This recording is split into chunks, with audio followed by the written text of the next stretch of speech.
Hello বন্ধুরা, welcome to another blog. তো আজ আমরা চলে এসেছি তারাপীঠ মায়ের দর্শন করতে।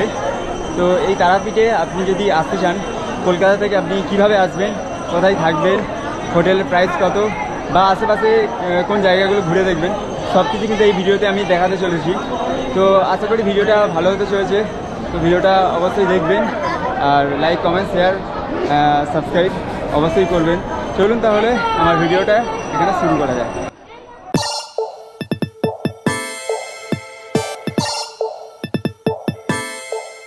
কলকাতা থেকে তারাপীঠ আপনি কীভাবে যাবেন? ট্রেন, বাস নাকি প্রাইভেট গাড়ি? তো আমরা গিয়েছিলাম প্রাইভেট গাড়িতে করে। রোড ট্রিপ শেয়ার তো অবশ্যই হবে, কিন্তু আপনি কিভাবে যাবেন? আপনি যদি তারাপীঠে যেতে চান, তার জন্যও কিন্তু রয়েছে ট্রেন, বাস, বা আপনি চাইলেও প্রাইভেট কারে আমাদের মতন এইভাবে যেতে পারেন। তো ট্রেনে করে যদি যান, তাহলে আপনাকে কলকাতার শিয়ালদা বা হাওড়া থেকে আপনি ডিরেক্ট তারাপীঠ রোড স্টেশন চলে যেতে পারেন। ওখান থেকে 6.5 কিলোমিটারের রাস্তা তারাপীঠ মন্দির। যে কোনো প্রাইভেট গাড়ি নিয়ে আপনি চলে যাবে, টোটো বা কিছু গাড়িতে করে চলে যাবেন তারাপীঠ মন্দির। আর অনেকেরই এটা অজানা রয়েছে যে প্রাইভেট গাড়িতে করে আমাদের কত খরচ হতে পারে বা টোল ট্যাক্স কত টাকা খরচ হতে পারে, এইগুলো নিয়েও অনেকের ডাউট রয়ে থাকে। তো আমরা সেটা নিয়ে শেয়ার করব। আমরা পুরোটাই প্রাইভেট গাড়ি নিয়ে আমরা ট্রিপটা কন্টিনিউ করছি। সেটার জন্য আমরা আপনাদের সাথে আমরা এইভাবে গল্প করতে করতেই আমরা তারাপীঠের উদ্দেশ্যে রওনা দিয়েছি। তো তারাপীঠ আমরা যে রোড ধরে গিয়েছিলাম, তো আমরা গিয়েছিলাম বর্ধমান রোড ধরে। তো আমাদের টোটাল টোল ট্যাক্স পড়েছিল 160 টাকা, আর আসার সময়ও ঠিক ওরকমই। ঠিক আছে, আপনি আরও 50 টাকা বাড়িয়ে রাখতে পারেন, ওর বেশি হবেই না। ঠিক আছে,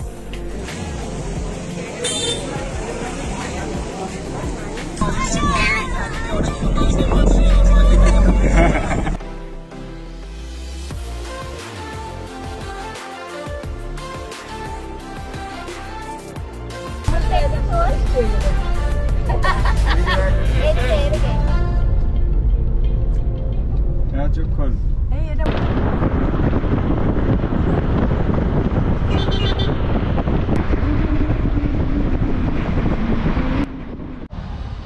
তো এখন ঘড়ির কাঁটা বলছে সকাল 7:30, আর আমরা এখন কিন্তু পৌঁছে গেছি তারাপীঠে। আর এই হচ্ছে আমাদের গাড়ি। রাতে আমরা গাড়িটা দেখাতে পারিনি। এই হচ্ছে আমাদের গাড়ি, এই গাড়িতে করেই আমরা এসেছি। তো আমরা দুটো গাড়ি নিয়ে এসেছি, আমরা অনেক লোক আছে। তো প্রথমেই আমরা কিন্তু একটা রুম খুঁজে নেব। তো রুমটা খুঁজে আমরা তারপরে পুজো দিতে যাব। তো চলো আগে আমরা একটা রুম দেখে নিই, তারপরে আমরা দেখাচ্ছি। তো এই রুমটা অবশ্যই কত খরচ করছে বা কী রুম নিচ্ছি সবই দেখাবো, সেটাও দেখতে থাকো ভিডিওটা। তারপরে কিন্তু আমরা পুজো দেওয়ার দিকে চলে যাব।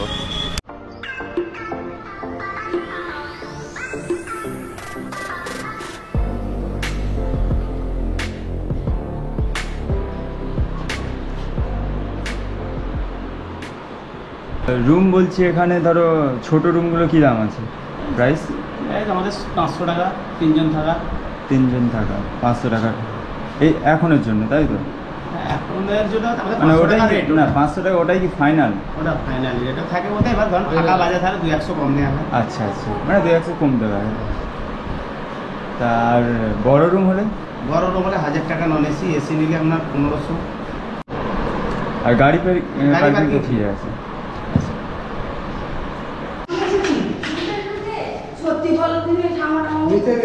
তো এই হচ্ছে এই রুমটা কিন্তু আমরা নিয়েছি। আগে রুমটা দেখাই। পাখা রয়েছে, আর বেড হচ্ছে দেখো ডবল বেড রয়েছে, আর ওয়াশরুম রয়েছে। ঠিক আছে, ওয়াশরুমটা এই লাইট জ্বেলেছি। আর এই হচ্ছে ওয়াশরুমটাও ঠিকঠাক। আর আমাদের কিন্তু ডবল বেড, আমরা ডবল বেড নিয়েছি। আমাদের রুমের যে প্রাইসটা নিয়েছে, আমাদের রুমের প্রাইসটা 750 করে। আমরা দুটো রুম নিয়েছি। 750 টাকা করে, কিন্তু এটা আমাদের জন্যই ডিসকাউন্ট করেছিল, মানে 800 বলছিল, 800-র কমে একদমই দিচ্ছিল না। তো আমাদের জন্য 750 করে দুটো রুম আমরা নিয়েছি, সেই জন্য আমাদের 750 করে নিয়েছে উইথ পার্কিং। আমরা গাড়ি নিয়ে এসেছি, গাড়ি পার্কিংটাও আমাদের ওই হোটেল রুমের মানে 750 ভেতরেই রয়েছে। কিন্তু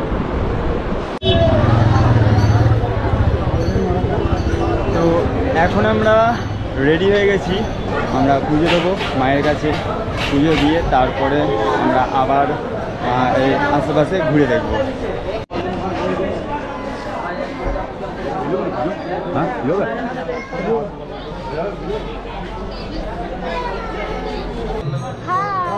আপনি বলুন কত নেবেন? না কত এবার সেরকম আমি বলবো 50, 100, 150, 100 টাকা করলে তো সবাই। হ্যাঁ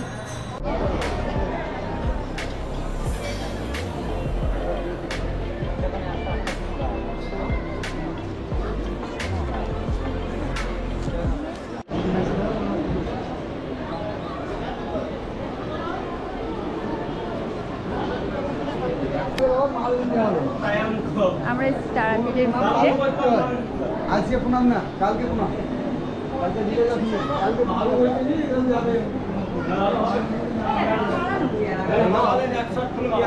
আমাদের হচ্ছে ডালা রেডি, তো আমরা তুলে দিতে বেরিয়ে পড়েছি। লাইন আজ খুব একটা বেশি নেই লাইন, মানে আয়োগ তাড়াতাড়ি আমাদের পুজোটা হয়ে যাবে। লাইন এখানে অল্প রয়েছে, আমি যখন প্রথমবার আসি অনেকটা লাইন ছিল, অনেক কম লাইন রয়েছে। চলো আমরা দেখো আরও রয়েছে, রাখি রয়েছে, আর এখানে শুভ রয়েছে, আর আমাদের অল ফ্যামিলি এখানে রয়েছে। লাইনটা দেখো, মানে খুব একটা বেশি নেই, অল্পই লাইন।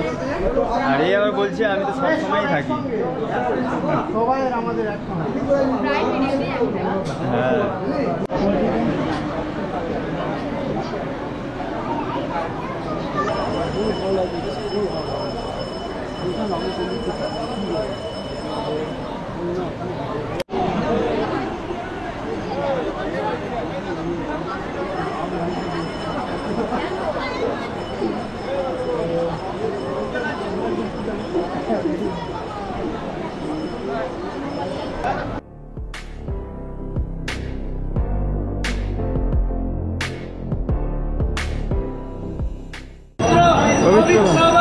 সর্বাবস্থান অত বিবা জলসরে পুণ্যরিকাক্ষ সমাবাচ্য অভ্যন্তর নমো সূচি নমো সূচি নমো সূচি আস্থাগুলো খুলে এখানে মায়ের চরণে ঢালবেন।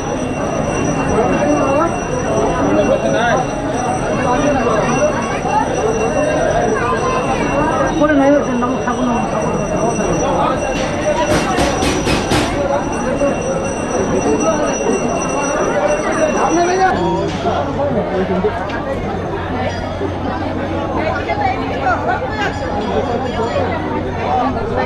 তো আমাদের এইমাত্র মানে পুজো কমপ্লিট, আর এখনই হচ্ছে গেট বন্ধ হয়ে গেছে, মানে আমরা শেষ পজিশনে, পুজোটাও কমপ্লিট হয়ে গেছে আর আমরা দর্শন করে বেরিয়েও এসেছি। ঠিক আছে,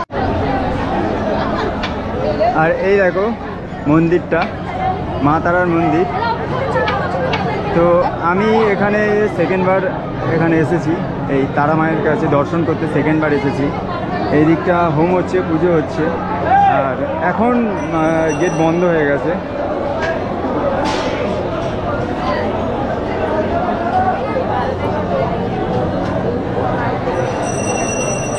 তো এই হচ্ছে মানে তারা মায়ের মন্দিরের কাছে, মানে এখানে মানে আপনি যদি আসেন ফটোগ্রাফি ভিডিওগ্রাফি করতে পারবেন, কিন্তু যখন তারা মায়ের দর্শন করতে যাবে মন্দিরের ভেতরে তখন কিন্তু মানে কোনো রকম ফটোগ্রাফি ভিডিওগ্রাফি করতে দেবে না, করলে কিন্তু ওখানে ফাইন রয়েছে অনেক টাকা। তো সেটা কিন্তু মাথায় রেখে, আর এছাড়া তো মানে আপনি বেরিয়ে আশেপাশে ভিডিও করতেই পারেন, ফটো তুলতেই পারেন, মন্দিরটার ফটো তুলতে পারেন, এছাড়া তুলতেই পারেন ফটো।